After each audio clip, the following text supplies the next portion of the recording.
मित्रों, आज के इस वीडियो में हम आप सभी को डेट और सम तिथि के विषय में कुछ बातें बताएंगे, क्योंकि ये गर्भधारण के लिए सबसे बड़ी बातें होती हैं। गर्भधारण ही एक मूल आधार होता है। वैदिक नियमों के हिसाब से जो बातें बताई गई हैं कि जो गर्भधारण आप करते हैं, तो संतान की प्राप्ति के लिए सबसे बड़ा जो मूल विषय यही होता है। जैसे स्त्री की डेट आती है, तो पहले तो ये ध्यान रखें कि उस तारीख को लेकर आपको जोड़ना है, जिस तारीख को आपको डेट आई है।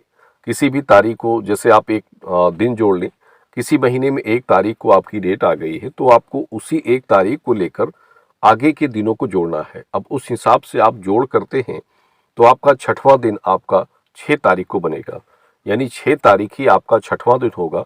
और उसी के हिसाब से आप पूरे जितने भी 16 दिन या 18 दिन बनते हैं, तो उसका पहले आप जोड़ बना सकते हैं। और इसमें तिथि की बात करते हैं, तो तिथि में भी सम और विषम होती हैं।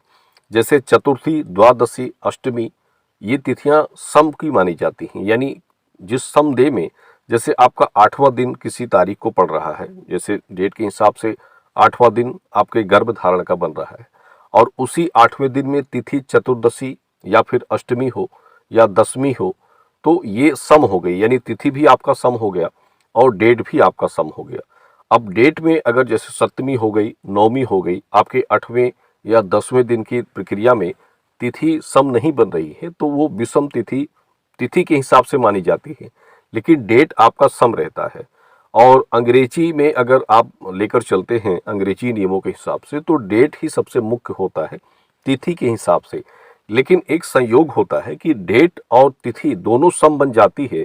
किसी भी स्त्री के लिए गर्भधारण में अगर ये चीज़ें दोनों ही सम बन रही हैं, किसी भी, जैसे आपकी 6-7 सम तारीखें बन रही हैं, और उनमें अगर कम से कम 2 या 3 डेट और सम तिथि दोनों अगर सही हो गई, तो निश्चित रूप से आपके लिए 100% इसमें संतान योग बन जाता है। ये मतलब एक अनुभवी बातें हैं, एक प्रमाणित बात हम आपको बता रहे हैं। जैसे आप पुत्र के लिए योग बनाना चाहते हैं, तो सबसे बड़ा ये चांस होता है उनके लिए। और इसमें सिर्फ ये आपको ध्यान रखना चाहिए कि एक, जैसे पहले भी हमने बताया है कि डेट के हिसाब से आपका 8वां दिन, 12वां दिन, 16वां दिन और 18वां दिन, ये सबसे बड़ा मुख्य दिन होता है गर्भधारण का। और इन्हीं 4 दिनों में अगर आपकी 2 तिथि सम हिसाब से बन रही, यानी जैसे आपने एक उदाहरण बता दें, तो 8वें दिन या 8वें दिन में या 12वें दिन में आपका, जैसे 8वां दिन कंसीव का है, उसमें आपने तिथि देखी तो वो चतुर्दशी हो गई या फिर छठी हो गई, वो आपकी सम बन गई। अब इसी हिसाब से आप फिर आगे बढ़ें, आपने 18वें दिन की प्रक्रिया में देखा तो उसमें 10वीं तिथि आ रही है या फिर द्वादशी हो गई, तो वो भी आपकी सम बन गई। यानी 2 तारीखें जो आपकी डेट की अंग्रेजी दिनों के हिसाब से बन रही हैं, वो आपकी सम हो गई। तो इसके हिसाब से वो दोनों दिन आपके लिए सबसे उत्तम बन रहे हैं, यानी 8वां दिन, 12वां दिन। क्योंकि कई लोग जैसे डेट की जानकारी लेते हैं, तो उसमें वो ये प्रश्न रखते हैं कि इसमें सबसे अच्छा दिन कौन बन रहा है। जैसे 5-6 दिन गर्भधारण के आपको मिल गए, अब इसमें ये तलाशते हैं कि इसमें शुक्ल पक्ष और कृष्ण पक्ष में या तिथि के हिसाब से सबसे अच्छा दिन बन रहा है। तो इसमें सिर्फ आपको यही देखना होता है कि हमारी इन तारीखों में सम तिथि भी क्या बन रही है। और सभी के लिए सम तिथि सामान्य सभी तारीखों में सम नहीं बनेंगी, लेकिन अगर 2 से 3 अंग्रेजी तारीखों में आपकी सम तिथि भी, जो तिथियां हैं वो भी सम बन जाती हैं, तो अच्छा होता है। विषम तिथि में भी गर्भधारण किया जाता है, ये ध्यान रखें। ऐसा नहीं है कि डेट, अंग्रेजी डेट में अगर विषम तिथि आ रही है तो आप उसमें कंसीव नहीं कर सकते हैं, आप उसमें भी गर्भधारण कर सकते हैं। ये एक हम संयोग वाली बात बता रहे हैं कि उस डेट के हिसाब से एक सही संयोग जब बन जाता है, तो ये एक संयोग ही होता है कि उसके लिए उत्तम हो जाता है। तो ये डेट की सबसे बड़ी परिभाषा होती है, और उसी के हिसाब से आपको कंसीव करना चाहिए। अगर आप ये चाहते हैं कि जैसे आप सिर्फ सम तिथि और सम डेट में ही कंसीव करना चाहेंगे, तो फिर आपको जैसे बीच की तारीखों को छोड़ना पड़ता है।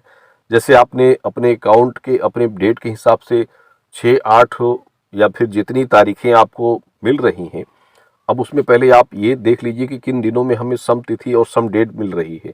तो आप उन्हीं दिनों को, मतलब एक निशान मार्क करके आप उनमें कंसीव करने का विचार कर लीजिए। अगर इसके अलावा जो तारीखें आपको विषम तिथियों के हिसाब से अंग्रेजी डेट की पड़ रही हैं, तो उसको आप गर्भधारण ना करें। ऐसा भी आप कर सकते हैं, ये भी आपके लिए अच्छा होगा। तो आप अपने हिसाब से कंसीव कर सकते हैं। और शुक्ल पक्ष और कृष्ण पक्ष के भी इसमें कोई बहुत बड़ा विषय नहीं होता है कि शुक्ल पक्ष में आपकी समतिथि जा रही है या कृष्ण पक्ष में जा रही है।